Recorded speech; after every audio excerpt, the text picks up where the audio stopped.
Hi, I'm Grant Diggles with Health Professionals Alliance, and I am your host of the Real Doc Show, where we talk with real doctors, we talk about real topics, and we spotlight real solutions. If you're an independent practice in either medical or dental, and you want to protect your independence, HPA has a message for you. Don't get consolidated. Instead, join the HPA family with other independent practices and groups across the country in both medical and dental. Protect your independence, control your patient care, thrive in the market, and build your wealth. For more information about this exciting movement and how we can help you thrive in the market, visit hpamembers.com.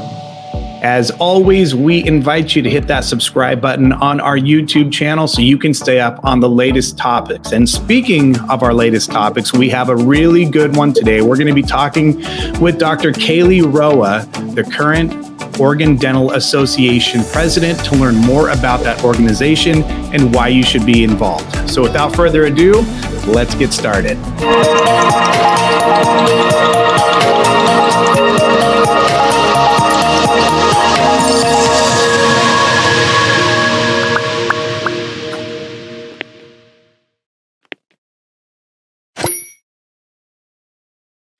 Our topic today for the Real Doc Show is on the Oregon Dental Association, what the ODA does, and why you should be involved.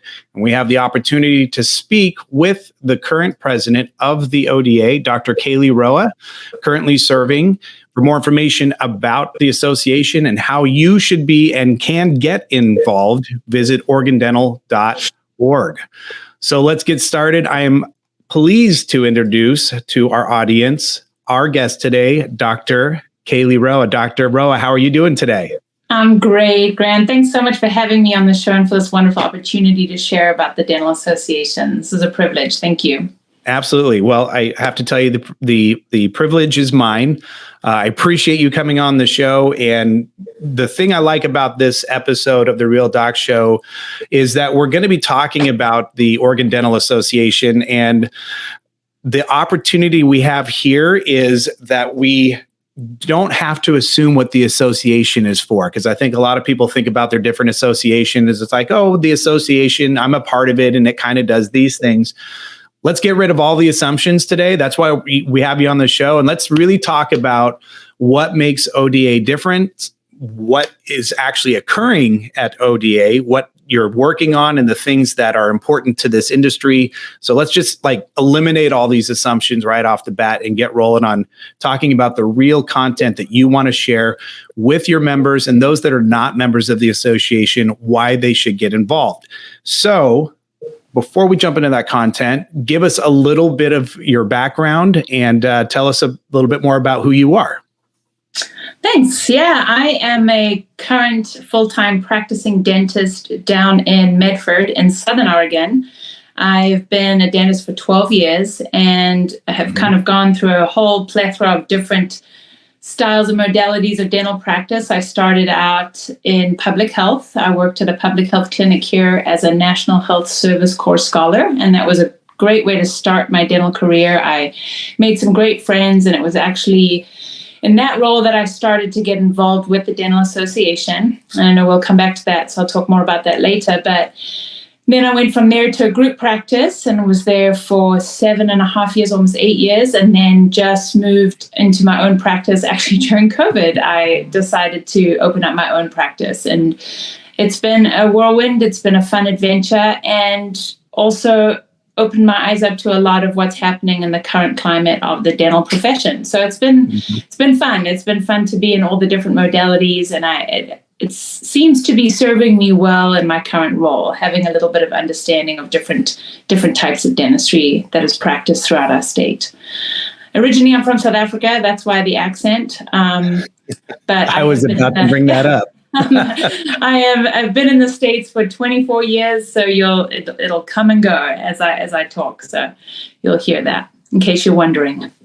Yes. Well, not only are we going to be talking about some really great stuff, but we're also going to get to enjoy listening to you talk about it. So yeah. I beat me to the punch, but I'm like, we got to get this one off the list real quick so people can let it go Okay. And listen to what's being said. Well, yeah. So you're busy dental practice, Mint Dental. Mm-hmm. You're successful at what you do. You stay very busy. So taking on a responsibility, like becoming the president of the ODA, that's a big deal. So my first question for you is, okay, you're currently the president. That's a lot of work. So why did you decide to get involved in your profession at this level as the president this year? That's a great question. I started my involvement with the actual association about 8 years ago. I've been a member most of my career, but I actually started as a new dentist. I sat on the New Dentist Council for the Oregon Dental Association. A friend kind of wrote me into that. I wasn't looking to get involved. It was just something that a friend was like, hey, you should join. It's really fun. You're a member. Why don't you kind of just learn what's happening in the new dentist world? So I served on that council and then was president of that council, and then got invited to become a board of trustee member, which is, the few members that get to sit and have the discussions at the Oregon Dental Association and help make the decisions. And then just understanding what was sort of coming down the pipeline with some legislation and stuff like that, I was asked to serve as the president. And I really didn't think that I would have the time or the bandwidth to do it. Mm-hmm. But then I thought about, what's happening. And I still have to work in this career. I love working. I want to work in it for another 15, 20 years. And I didn't want all the decisions that were being made about my future being made by people that either had a leg out of the career world or were done and had more time to serve now that they were maybe retired. The climate of dentistry has changed so dramatically in the past even 5 years that I can only imagine where it's going to go in the next 10 to 15 to 20 years, that I wanted to make sure that I was in the room, at the table, having the conversations and advocating for not only myself, but the members that are sitting in the same chair that I'm sitting in, that maybe truly don't have the time or the energy to commit to it. I fortunately love it. I love the political side of it. I like to know what's happening and who's making the decisions about my patients, about me and my profession. So it was more just basically wanting to be a little bit more curious, not wanting other people to make the decisions for my career. I wanted to make sure I had a pulse on what was going on. So yeah, it became a priority. I didn't think about that actually. Just out of curiosity, is with the associations, is it pretty common to see people that kind of step up for the president's role and stuff to be on the tail end of their career or be retired? Like, okay, now I'm not a dentist anymore and I've got some time to give, and so I'll get involved in this role. I think that's interesting that you've got 15 to 20 years to go, and that your perspective on it is, this is affecting me today, and I have a career in front of me.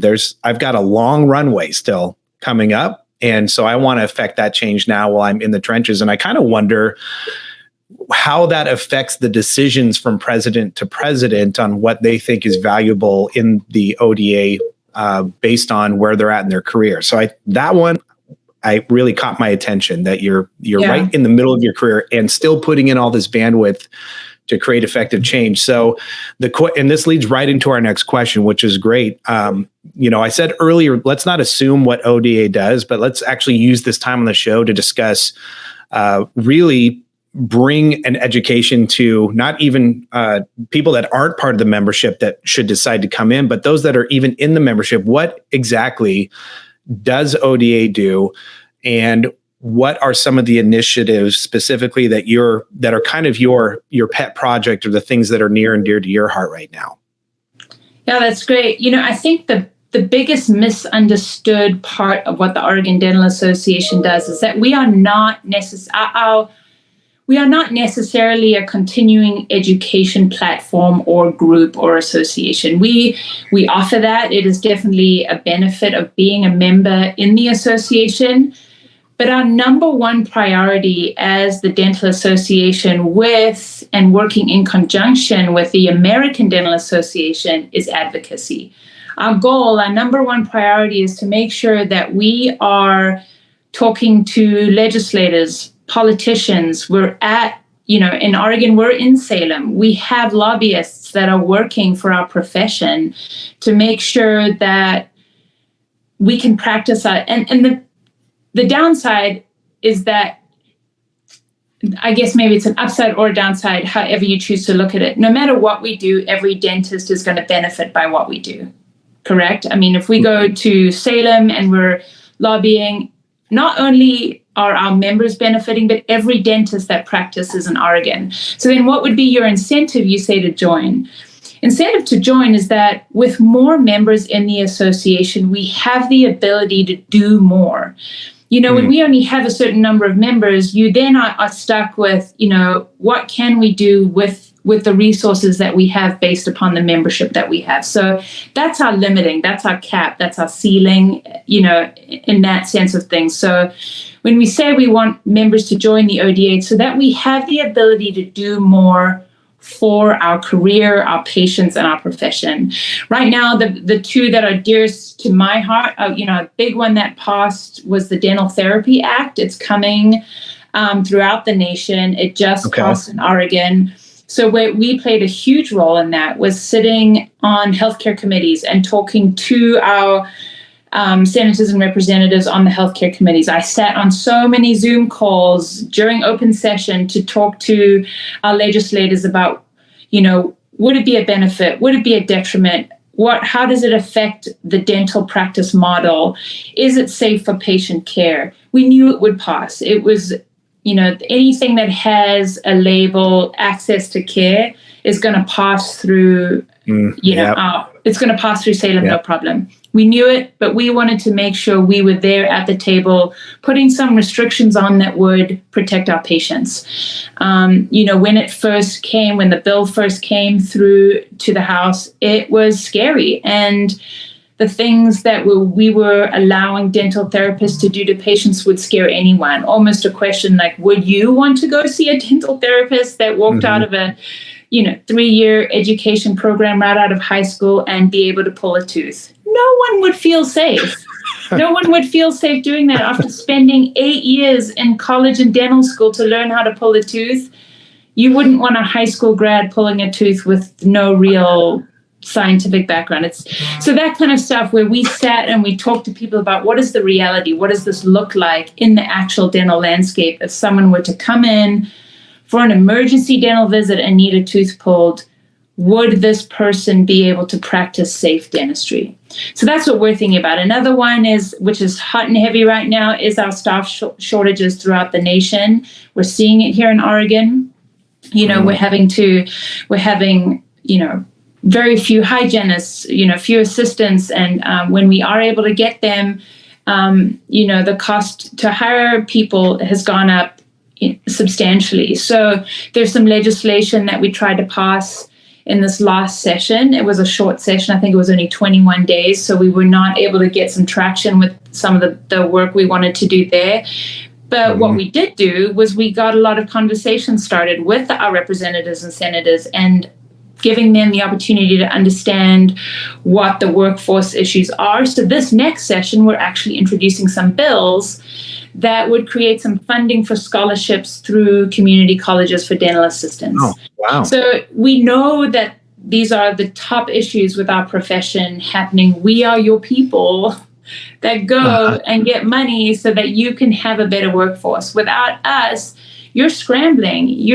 And it's very difficult. So that's just some of the fun work we get to do where I, in my practice, am having staff shortages. So I'm like, you bet we're going to sort out this bill and get this set through to Salem.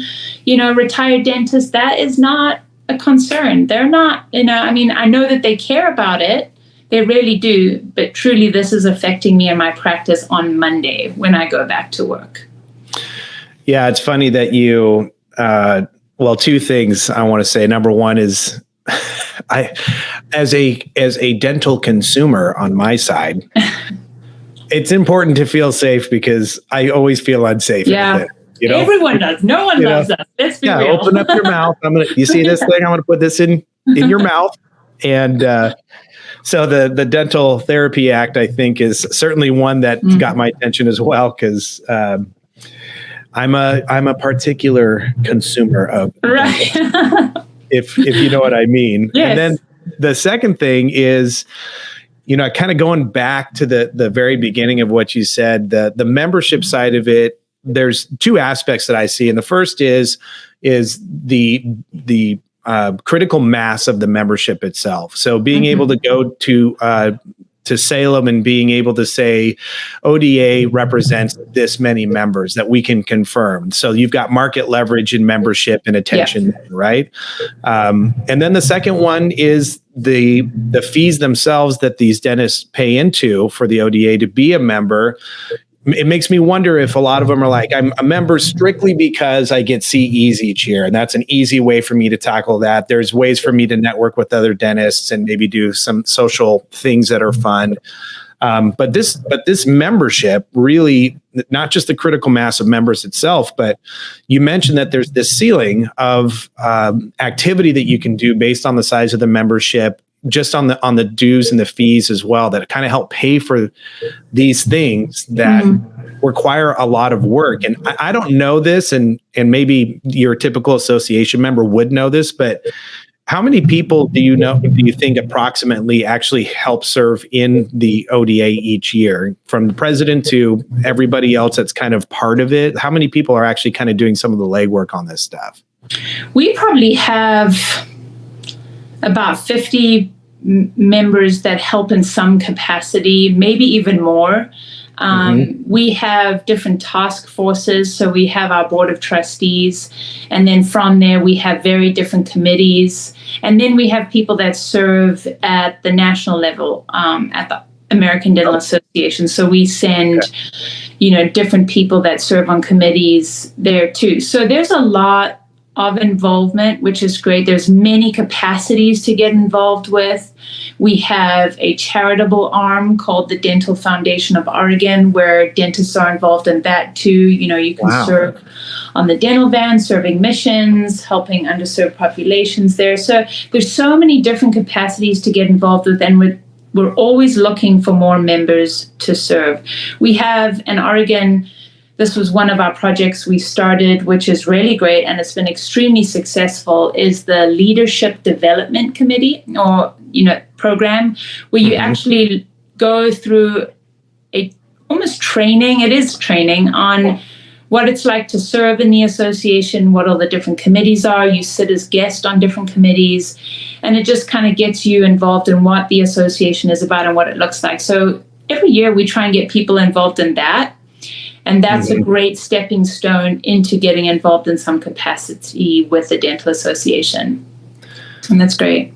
Yeah. So just out of curiosity, how many dentists are part of the ODA right now? And do you have a guess as to what that makes up percentage wise versus how many are in the ODA versus how many are outside? I'm spitballing things at you here, so I'm putting you on the spot, but I'm kind of curious. We have about 2,100 members in Oregon, and I think our market share is about 60%, maybe 60 to 65%. Okay. So, obviously we would love that to be higher. I kind of thought it would be, to be honest with you. Yeah, I know. And, nationally it's dropping, and that just makes, makes sense just with what's happened through COVID. When we think about what the reality is, that a lot of the biggest complaint is the cost. To be a full-fledged member, you're probably looking at about $1,500 to $1,600 a year. When I think about that in the grand scheme of things, what I do is I pay it monthly. It just comes out of my, it's one of my expenses through my office.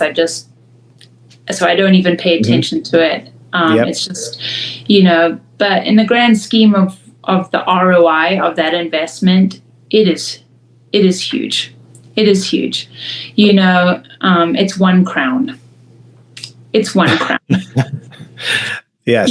On a good day. I can appreciate the way you see it. Like, how much labor is this? Right. Pays for this membership. Okay. That's a good way to look at it. And I mean, yes, I'm surprised that maybe I thought 60 to 65%, for me is a little kind of surprisingly low. And the other thing too, we've talked about you being in the middle of your career and how much additional work this is for you. But it really brings a lot of substance because, like you said, the things that you're going to bat for these dentists for affect them. Like you said, I'm going to be affected on Monday on some of the things that we're trying to solve. And so for those dentists that are watching this, for those of you that are part of the association, right on. For those that you are not part of the association and you happen to be seeing this, a lot of people are making a lot of sacrifices time-wise to protect that. And because dentists, I understand we all prioritize our time differently. But if you can't be actively involved in the ODA, be at least, or if you're not a member of ODA, I should say, know that what they're doing is directly and indirectly affecting not just your working career at the moment, but it's really dictating the future of where things are going to go. So at the very least, if you don't have time to do all the work that some of these volunteers, part of the ODA association, are doing, be a member. Like, pitch in. If that's all you can do, get your CEs, pitch in, be a part of the association, knowing that they're working hard for you to create positive change and to instill the sacred parts of dentistry that need to stay the way they are, and the things that need to change will be changing for your benefit by just paying dues and being part of the association. So you've talked about the Dental Therapy Act. We're all having staffing issues, right? We all, and I don't understand it. It's like there's not like fewer people in the world. I know, where did people go? Somehow it's like, okay, so maybe everybody decided to be a web developer or something all at once, and now they don't do anything else. What, besides the CEs and these things, is there anything specific with the ODA right now? And I'm kind of like trying to come up with a call to action here for those that aren't members. But for those that aren't members, what would you have to say to them that I probably haven't already ripped off from you already by saying all the stuff that I just You really did do well with that. Yeah, Grant.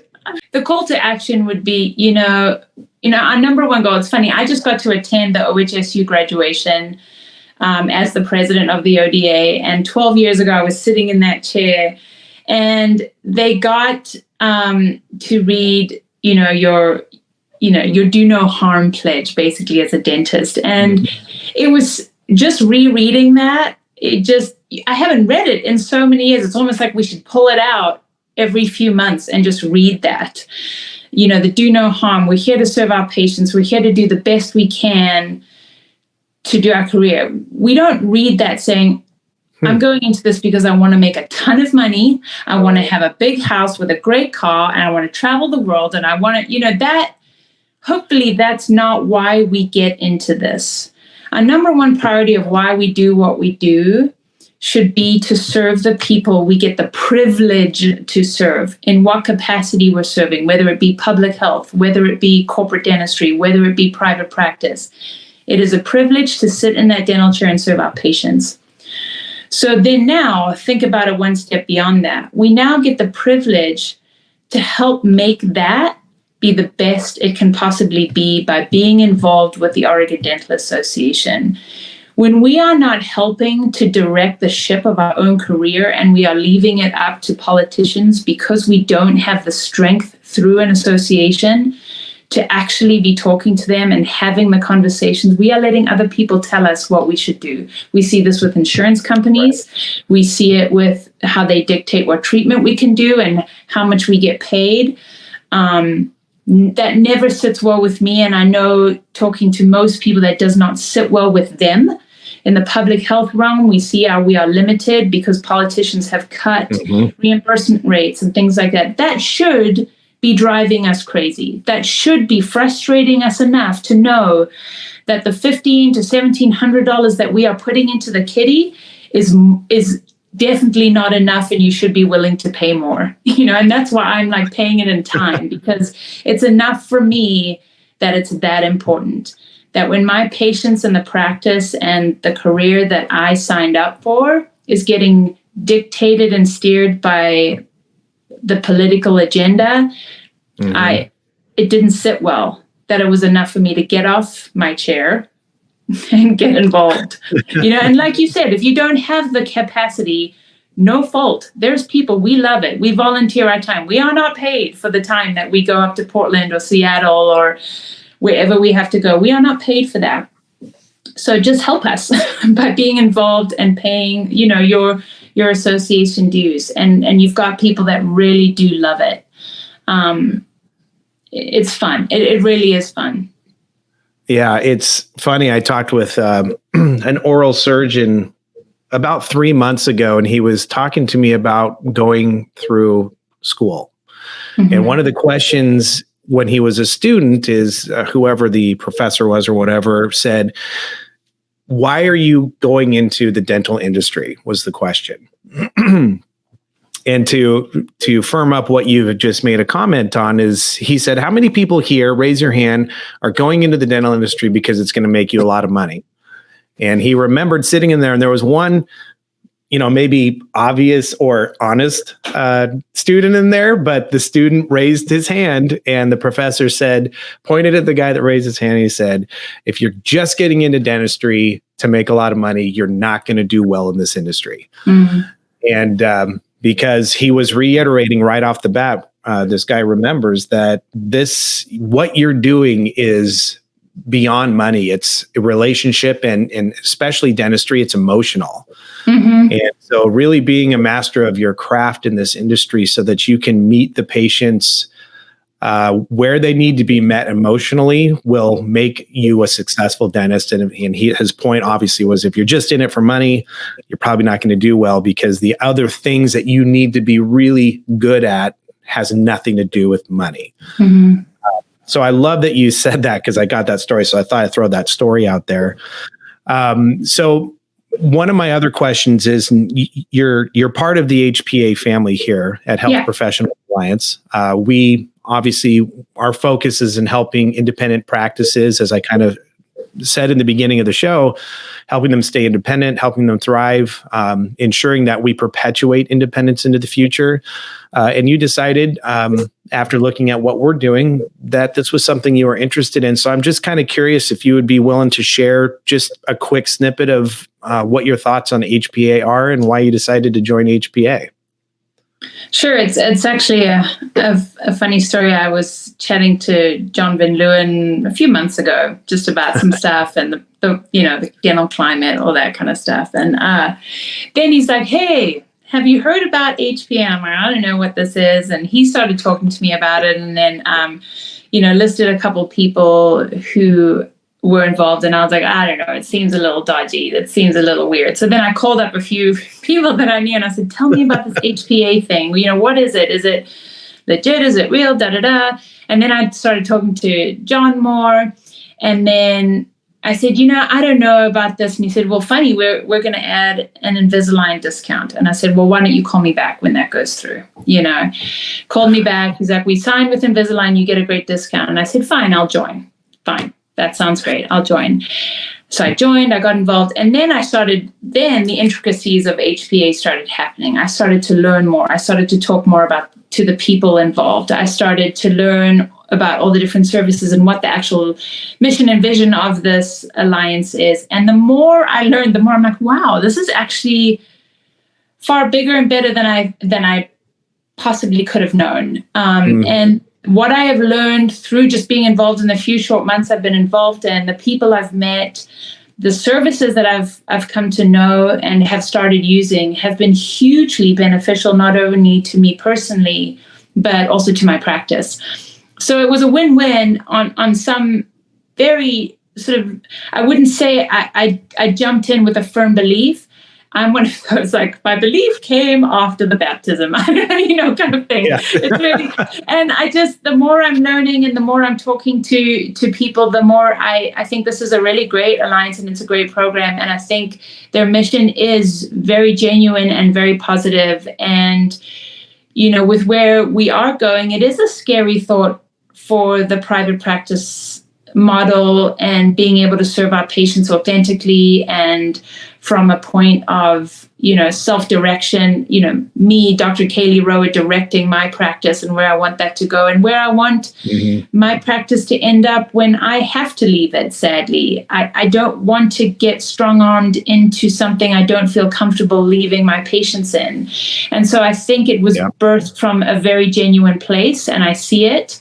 And I think that it only continues to get better the more they grow and learn and get involved and they listen. I was sending an email to Jessica the other day and I'm like, how about these services?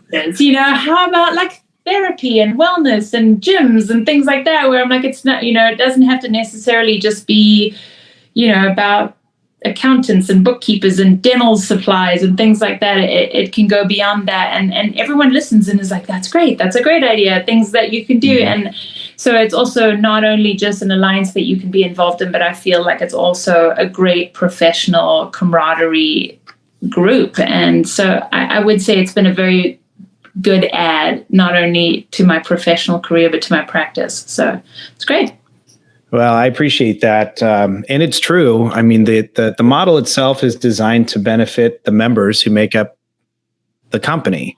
So it is things like that where we want to hear from all of the members at HPA to help steer the ship. This is really, really kind of designed to be your company. And we're here to resource you how we can best do that, but we have to hear from you. And so I appreciate you sharing that, because we do get a lot of really interesting ideas. I mean, just the other day, one of the members is like, hey, we need a paper shredding service. Can we find a national paper shredding? I shred so much paper. And if we can get a discount on that, like, can you guys go find that? So we're like, all right, well, we're going to look for a paper shredding business, but it's just stuff like that. But like the gyms and things like that, that's fun too. And, just building that ecosystem of value propositions really to surround practices with the things they need, and the discounts and expanding their margins and improving profitability, yada, yada, yada. It's, I really appreciate it.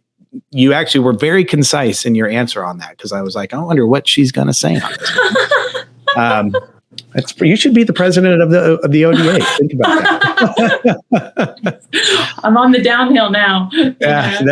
Well, I'm sure they're going to miss you and probably notice the change a little bit, but maybe not. I know the next guy is very qualified as well. We talked a little bit about him. So he's wonderful. So do you have any closing remarks or anything that you want to say to the dentist that'll be watching this video? And you don't have to say anything, but like, do you have like a call sign that you want to check out on, or what are any remaining words?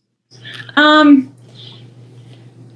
think the biggest thing is just to remember that there's a lot of people that work very hard to make sure that dentistry, 10, 15 years from now has some validity and strength and continues to be a very rewarding career for the dentists that get to do it, and a very patient-focused career when we're working with our patients. Getting involved in the ODA is really worth the investment, and it helps us help you, in a sense. So my push is, what I do, sign up for that monthly pull from your credit card or business bank account, and don't even think about it, so that we can get to work for you. And we enjoy doing it, so it's fun for us. Okay, so I put this slide back up. So if they want to join, right, we just send them to OregonDental.org, right? They can start there, get in on the membership, pitch in. If you can't pitch in with your time, pitch in with your membership, your wallet. You're getting value propositions like CEs and networking, all those things anyways, but it does make a difference. And let's get that number from 60 or 65%. Let's get that up to 80 to 90, because it makes a difference. It will affect you. So absolutely.